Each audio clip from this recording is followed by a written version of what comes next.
तो आप it's very pathetic. ये बहुत ही दुख की बात है कि 28,000 समथिंग केसेस उन्होंने आपको अपनी जारी आंकड़े में जो जारी किया है, 28,000 समथिंग केसेस हुआ है। वुमेन सेफ्टी के लिए आप क्या स्टेप्स लेने जा रहे हैं? जहाँ बीएचयू की छात्रा के साथ जो घटना हुई है उसमें जो मुद्दा, उसमें जो तीन लोगों को अरेस्ट किया गया है वो बीजेपी आईटी सेल के कार्यकर्ता है। ये कैसा राम राज्य है? राम राज हमारे देश में पहले से ही है, ये आपको समझना होगा। अभी तो मणिपुर का जो है रिकॉर्ड नहीं आया है सर। लोकतंत्र और बेटियों को बचाने की, संविधान को बचाने की और इस देश को बचाने की, इस देश की संस्कृति को बचाने की जो लड़ाई है वो तमाम लोगों को एक साथ होकर के हमें लड़नी होगी। ऐसे लोग जो जनता को भ्रमित करते हैं जय श्री राम के नाम पर, उसमें सब कुछ है लेकिन राम नहीं है। नमस्कार दोस्तों, मैं हूं कुलदीप पंडित और आप देख रहे हैं हिंद वायर। दोस्तों, बात करते हैं, जैसा कि आपको पता है कि राम राज्य प्रदेश में आने वाला है, लेकिन यहीं से एक और खबर निकल कर आती है। अगर हम पिछले वर्ष के महिला उत्पीड़न के मामलों पर नज़र डालें तो हमारे यहाँ कितना बड़ा राम राज्य है, इसकी यह कल ही खोलता है। महिला आयोग ने जल्दी ही ये आंकड़े अभी पिछले वर्ष जारी किए हैं, जिसमें उत्तर प्रदेश, अकेले उत्तर प्रदेश में पूरे हिंदुस्तान से आधे से भी अधिक महिला उत्पीड़न के मामले देखे गए हैं। तो इस मामले में आज हम बात करते हैं समाजवादी पार्टी की उभरती हुई नेता और फायर ब्रांड ही कहूँगा मैं तो, अर्चना पांडा जी से। अर्चना पांडा जी, आपको कैसा लग रहा है कि नमस्कार, ये जो महिला आयोग ने एक आंकड़ा जारी किया है महिला उत्पीड़न को लेकर के, तो आप इट्स वेरी पैथेटिक। ये बहुत ही दुख की बात है कि 28,000 समथिंग केसेस उन्होंने आपको अपनी जारी आंकड़े में जो जारी किया है, 28,000 समथिंग केसेस हुआ है। 28,811 55% cases are registered from Uttar Pradesh. हमारी राज्य उत्तर प्रदेश से ही 55% जो केसेस है वो उत्तर प्रदेश से है। तो मैं बीजेपी गवर्नमेंट से पूछना चाहती हूँ, इंस्टेड ऑफ जो आए दिन वो नए लॉस इम्प्लीमेंट करते रहते हैं, इतने सारे जो आपके लॉ आपने इम्प्लीमेंट करते हो उसका रिजल्ट कुछ नहीं निकल के आ रहा है, ठीक है। Instead of making the new loss, What steps you have taken towards safety of our women? Women safety के लिए आप क्या स्टेप्स लेने जा रहे हैं? कोई एक पदक्षेप बता दीजिए। पिछले 7 साल से यहाँ पे यूपी में उनका सरकार है, 17 से लेकर 24 हो गया, तो इन्होंने महिला सुरक्षा के लिए कौन सा पदक्षेप लिया है? कुछ नया स्टेप्स इंट्रोड्यूस हुआ है? कुछ हुआ है आपके नॉलेज में है तो कुछ बताइए, मुझे तो पता नहीं है। एंड सॉरी, राम राज्य राम मंदिर जो बन रहा है उसका credit I am going to give the Supreme Court. Supreme Court के जजेस ने काफी त्वरान्वित तरीके से उसका जजमेंट किया और राम मंदिर उनके जजमेंट के आधार पर बन रहा है। और जो पैसा है राम मंदिर में जो लग रहा है, that we common people paying the tax, हमारा जो टैक्स है, हम लोगों का पैसा ही वहाँ राम मंदिर में लग रहा है, ना कि बीजेपी वाले कोई स्पेशल अपने घर से लाके पैसा दे रहे हैं। तो इसका क्रेडिट भी आम जनता को ही जाता है और सुप्रीम कोर्ट को वो क्रेडिट जाती है। मैडम, इसमें मैं जहाँ तक देखता हूँ महिला उत्पीड़न के मामलों को लेकर के जब देखता हूँ मैं, तो इसमें घरेलू हिंसा बहुत है। यस, हाँ।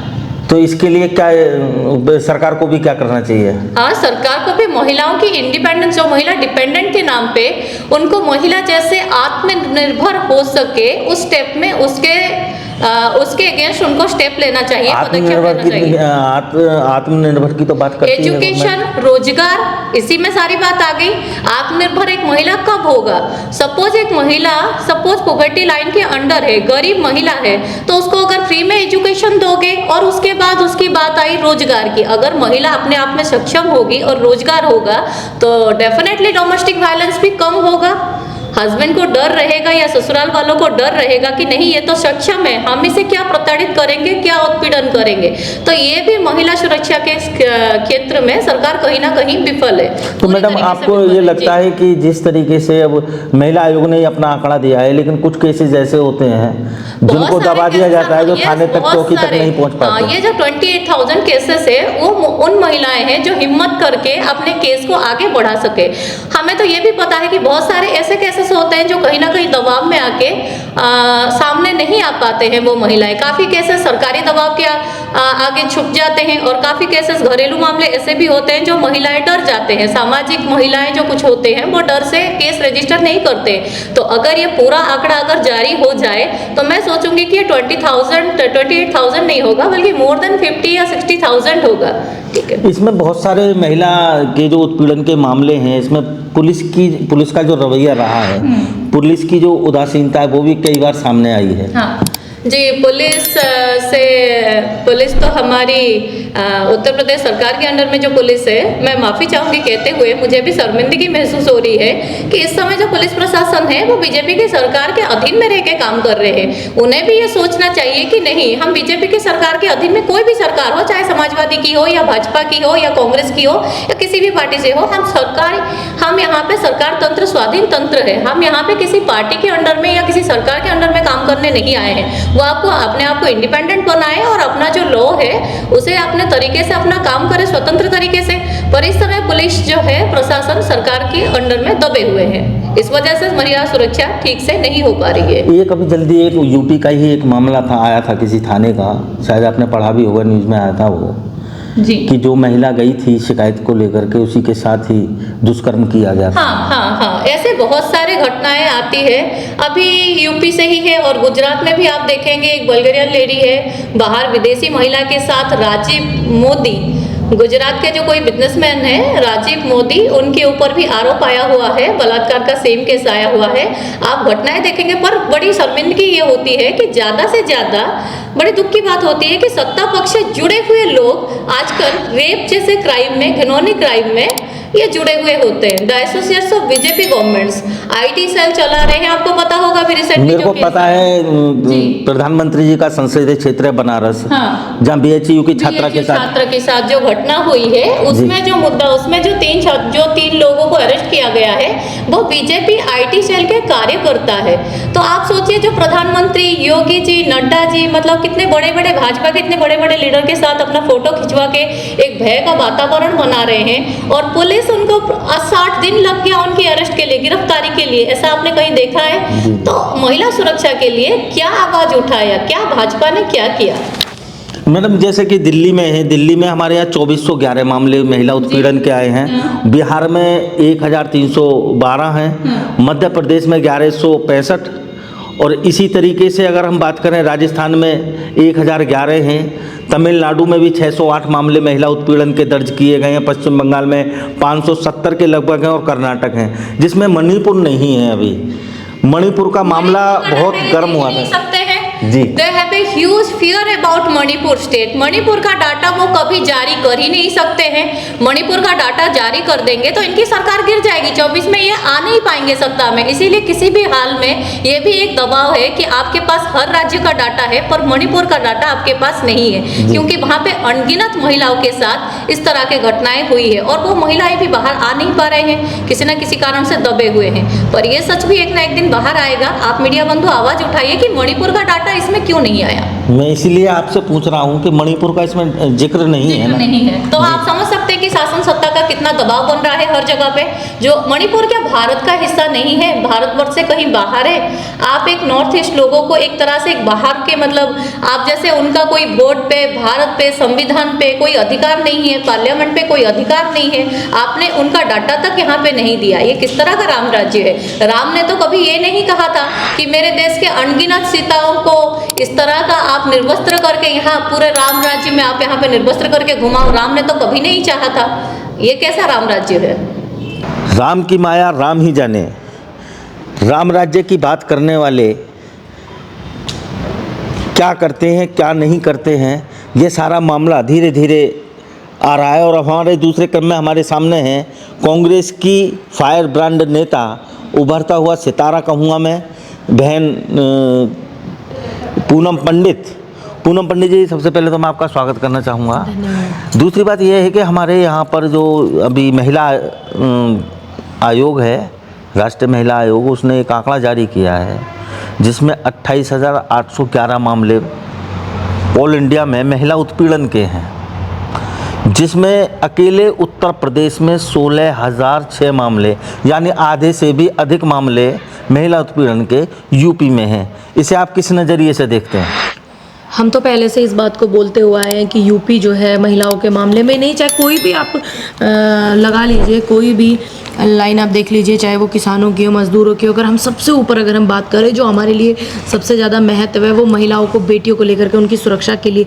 जिसकी बेटी नारी जिसकी जो है सेफ नहीं है, चाहे वो परिवार हो, घर हो, या कोई एक राज्य हो, या फिर देश हो, तो फिर कैसी राजनीति, किसकी राजनीति, क्या महत्व उस राजनीति का रह जाता है। हमारे देश में राम राज की बात करने वाले ये लोग सिर्फ भ्रमित करने वाले लोग हैं। राम राज हमारे देश में पहले से ही है, ये आपको समझना होगा। भारत संस्कृति का देश है, तो इसलिए राम राज तो पहले से ही है। अब तुम कौन सा राज लाने वाले हो, हम नहीं समझ पा रहे हैं इस बात को, तुम क्या लाना चाहते हो। मौजूदा सरकार ने जो ये आंकड़े दिए हैं, ये कांग्रेस ने या सपा, बसपा, आम आदमी पार्टी या किसी और पार्टी या विपक्ष के लोगों ने नहीं दिए। ये आंकड़े हमारी केंद्र में बैठे हुए केंद्र सरकार के जो आयोग हैं उन्हीं में से दिए गए हैं। उत्तर प्रदेश की मैं बात करूँ तो 16,000 के आंकड़े जो बताए हैं आपने, ये तो वो हैं जो रिकॉर्ड में है, जिनका पूरा रिकॉर्ड है। लेकिन जिनका रिकॉर्ड नहीं होता, जिनके फैसले करा दिए जाते हैं, जिनकी रिपोर्ट नहीं होती दर्ज, जिनकी जो है लिखत पढ़त नहीं होती है, वो एक अलग चीज़ हो गई। और मैं फिर अगर बात करूं उत्तर प्रदेश की, तो यहाँ तमाम ऐसी चीज़ें जो देखने को मिलती हैं। फिर अगर मैं बात करूं देश की, तो उत्तर प्रदेश जो है बहुत ज़्यादा हाई इस चीज़ में चल रहा है, चाहे वो क्राइम के मामले में लगा लीजिए आप, चाहे वो महिलाओं की सुरक्षा को लेकर के लगा लीजिए। फिर मैं अगर बात करूँ अदर स्टेट की, अभी तो मणिपुर का जो है रिकॉर्ड नहीं आया है सर। जब रिकॉर्ड मणिपुर का नहीं आया तो सोचिए कितनी भयावह चीज़ें हो सकती हैं, क्योंकि वहाँ के जो सीएम हैं उन्होंने खुद एक अपना बयान जारी किया है, एन बिरेन, मुख्यमंत्री मणिपुर से, कि ऐसे तो बहुत सारी घटनाएं हैं, ये दो सामने आ गई तो आप ज़्यादा चिल्ला रहे हो, ऐसी तो न जाने कितनी हजारों घटनाएं हैं। ये बयान किसी झोला छाप व्यक्ति का नहीं है, ये बयान एक सूबे के मुख्यमंत्री एन बिरेन मणिपुर से, उनका बयान है। तो भी मणिपुर के आंकड़े भी छुपाए गए हैं। 28,000 मामले सिर्फ पूरे देश के नहीं, इसमें चंद स्टेट जो है उसमें जोड़े गए हैं, तो चंद स्टेटों का आंकड़ा इन्होंने दिया है। और यही बात करते हैं कि महिलाएं, गृह मंत्री हमारे कहते हैं महिलाएं सोना पहन के घूमेंगी और स्कूटियों पर रात को 2-2 बजे घूमेंगी। यहाँ तो बेटियां सेफ सुरक्षित नहीं है। नॉर्मल यूपी के लिए बोला था उन्होंने, यूपी के लिए स्पेशल खास करके बोला गया था, उनके द्वारा ये बयान था। तो ये सिर्फ बयानबाजी करने वाले लोग हैं। अब आने वाले समय में ये हमें और आपको देखना होगा, तमाम विपक्ष को भी एकजुट होकर के लड़ना होगा। अगर लोकतंत्र और बेटियों को बचाने की, संविधान को बचाने की और इस देश को बचाने की, इस देश की संस्कृति को बचाने की जो लड़ाई है, वो तमाम लोगों को एक साथ होकर के हमें लड़नी होगी। क्योंकि अगर हम इकट्ठा होकर देश के लिए अपनी चीज़ों को त्याग नहीं करते हैं ना, तो फिर इसका मतलब हम देश हित में नहीं है। चाहे कोई भी व्यक्ति है, कोई भी विपक्ष की अगर मैं बात करूं, तो त्याग बेहद ज़रूरी है। विपक्ष के तमाम गठबंधन के जो साथी हैं, गठबंधन के जो हमारे पार्टी के बड़े बड़े लीडर हैं, मैं उनके लिए बोल रही हूँ कि आप अपना मोह त्यागिए और राष्ट्रीय पार्टी कांग्रेस को आप पूरा सपोर्ट कीजिए, समर्थन कीजिए, जिससे कि स्टेट में आपको कांग्रेस भी सपोर्ट करे, चाहे वो कोई भी स्टेट हो। लोकसभा के चुनाव है तो पूनम, एक बनारस के बारे में भी मैं आपसे जानकारी जरूर लेना चाहूँगा, क्योंकि हमारे यहाँ के प्रधानमंत्री नरेंद्र मोदी जी का संसदीय क्षेत्र है। वहाँ का भी एक मामला आया है, जो महाछात्रा के साथ आईटी सेल के लोग हैं। आईटी सेल के लोगों ने कॉलेज की एक छात्रा के एक पवित्र मंदिर में, विद्या के मंदिर में, इस तरीके की घटना को अंजाम दिया। और वहाँ पे क्या कर दिया, फिर वहाँ पे हमारे उत्तर प्रदेश गवर्नमेंट ने नेट बंद करा दिया और उनको धरना प्रदर्शन करने की अनुमति नहीं दी। वो बेचारे अपने अंदर अंदर धरना कर रहे हैं, बाहर सड़कों पे आने की नहीं दी गई। तो ऐसे आप बेटियों के ही ऊपर अत्याचार हो और बेटियों को ही आप दबाने का काम करो, तो ऐसे छुप कर नहीं चीज़ें होंगी। क्योंकि जय श्री राम में सब कुछ तो है, लेकिन तुम्हारे बोलने के व्यवहार में जय श्री राम बहुत सानिध्य है, साधना है, ठीक है। आपके बोलने में वो साधना नहीं है, आपके जय श्री राम में। अगर कोई एक नॉर्मल व्यक्ति बोलेगा तो उसमें सब कुछ है, भाव है, मोहब्बत है, प्यार है, राम है, सब कुछ है। लेकिन ऐसे लोग जो जनता को भ्रमित करते हैं जय श्री राम के नाम पर, उसमें सब कुछ है लेकिन राम नहीं है। पूनम, आप तो बहुत घूमी हैं उत्तर प्रदेश में, क्या काफ़ी जगह गई हैं आप। उत्तर प्रदेश की मैं बात करूँगा, आप हाथरस भी गई थी। जी, मैं हाथरस नहीं गई थी। उस दौरान मैं राजनीति में एक्टिव नहीं थी बिल्कुल भी। लेकिन हाँ, जब मैं बॉर्डर पे आई तो मैंने हाथरस, उन्नाव, औरैया, मुरादाबाद, लखीमपुर खीरी, आगरा, तमाम मैंने मुद्दे जो है उठाए थे, जो पीड़ित बेटियों के मुद्दे हैं। ये जो आईटी सेल वाला मामला बनारस का है, इसमें 2 महीने बाद जो एफआईआर दर्ज हुई है, वो इतना लेट क्यों हुई है? क्यों?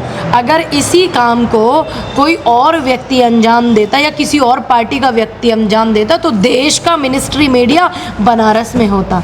लेकिन आज क्यों ऐसा दुष्बिहेव कर रहे हैं? क्योंकि आईटी सेल भाजपा का है, इसीलिए ना। तो ये दुपला व्यवहार, हम इसके खिलाफ हैं, हम इस नीति के खिलाफ हैं। इस नीति के खिलाफ हम लोग आवाज़ उठाते हैं कि अगर बेटी है तो सबकी बेटी है, देश की बेटी है। अगर कोई अत्याचारी है तो वो चाहे किसी भी पार्टी का हो, किसी भी लीडरशिप के नीचे काम करता हो, तो वो तो अत्याचारी तो अत्याचारी है ना। इसमें महिला के जो मामले हैं, जैसे कोई थाने जाता है, पुलिस की उदासीनता कैसी लगती है आपको? क्योंकि उनको रिकॉर्ड देने होते हैं। अभी आपने जो मेरे सामने रिकॉर्ड रखा है, ये केंद्र सरकार द्वारा महिला आयोग के द्वारा दिया गया है। अगर वो ज़्यादा रिपोर्ट लिखेंगे, ज़्यादा रिपोर्ट दर्ज करेंगे, हालांकि उनका कर्तव्य दायित्व यही है, लेकिन वो अपने कर्तव्य से बहुत अछूते हैं।